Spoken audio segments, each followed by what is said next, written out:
Hello everyone, I hope you are doing well. So आज की video में हम देखेंगे प्रोसेस ऑफ शेड्यूलिंग एल्गोरिथम।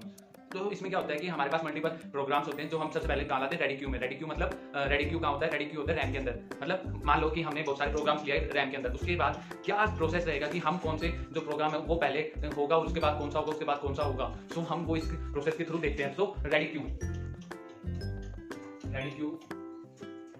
हम रेडी क्यू में लाएंगे। हम बहुत सारे प्रोसेस रेडी क्यू में लिया है, मान लो 1 2 3 4 5 एंड सो ऑन। मतलब और रेडी क्यू कहाँ होता है? रैम के अंदर। रेडी क्यू रैम के अंदर होता है, ठीक है। सो रेडी क्यू रैम के अंदर हुआ, तो रैम के अंदर हुआ। अब क्या हुआ कि हम इसको उठा के सीपीयू को देंगे।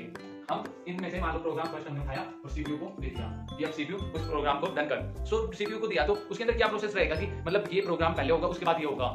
जरूरी थोड़ी ना, मान लो कि हमने 5वां दे दिया पहले की बजाय, तो 5वां किस वजह से हमने दिया। तो उसके अंदर हम ये इसके अंदर देखते हैं शेड्यूलिंग एल्गोरिथम में कि कैसे हम किस वे से हम उस चीज को उसके अंदर डालेंगे सीपीयू के अंदर। मतलब पहले अब ये हो। इसके अंदर दो टाइप के होते हैं बेसिकली, नॉन प्रीएम्प्टिव और प्रीएम्प्टिव। क्या मतलब हुआ? पहले हम प्रीएम्प्टिव समझ लेते हैं। क्या होते हैं प्रीएम्प्टिव? प्रीएम्प्टिव जैसे कि अब मान लो इसके अंदर टाइम फिक्स होता है। मैंने एक वीडियो पहले में भी समझाया, इसके अंदर टाइम फिक्स होता है। टाइम फिक्स का इन द सेंस कि एक बंदा है, इसके पास 5 कंपनियां हैं, 1 2 3 4 5, इसके पास 5 कंपनियां हैं और इसको हर कंपनी में दो मीटिंग्स, मतलब मीटिंग्स होती है इसकी, मल्टीपल मीटिंग्स होगी इसमें, किसी में कितनी, किसी में कितनी, किसी में कितनी। ये फिक्स कर देता है कि मैं एक कंपनी की जो मीटिंग है वो 2 लूंगा एक साथ, उसके बाद अगली कंपनी की 2, उसके बाद मान लो इसकी 5 मीटिंग आ इसकी। तो ये जरूरी नहीं है कि 5 एक साथ लेगा। ये क्या कहेगा? 2 लूंगा मैं, पहले इस कंपनी की 2 लूंगा, फिर इसकी 2 लूंगा, फिर इसकी 2 लूंगा, फिर इसकी 2 लूंगा, फिर इसकी 2 मीटिंग्स लूंगा, उसके बाद फिर दोबारा से इसकी 2 लूंगा, जिससे कि वो मल्टीपल कंपनियों पे ज्यादा नजर रख सकता है इजीली, है ना। क्या होगा? पहले इसकी 5 ली, फिर इसकी 3 ली, फिर इसकी 2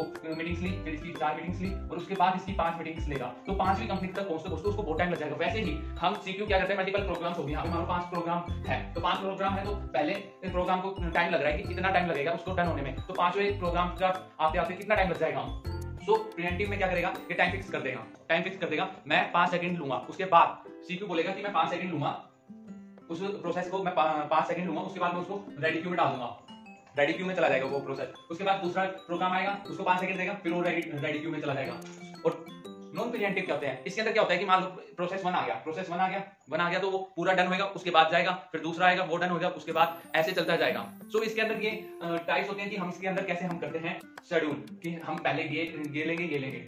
सो इसके अंदर कौन से होते हैं? नॉन प्रीएम्प्टिव में कौन से होते हैं? शॉर्टेस्ट, जो first come first serve, highest response ratio, next longest, जो फर्स्ट, मल्टी लेवल क्यू। हम इन सारों को आगे जो अपकमिंग वीडियोस है उसमें हम कवर करेंगे। प्रीएम्प्टिव में कौन से होते हैं? Round robin, priority based, longest remaining time first, shortest remaining time first. So it's about process scheduling algorithm. So पढ़ाई करते रहे, ऑल द वेरी बेस्ट। काफी इजी है।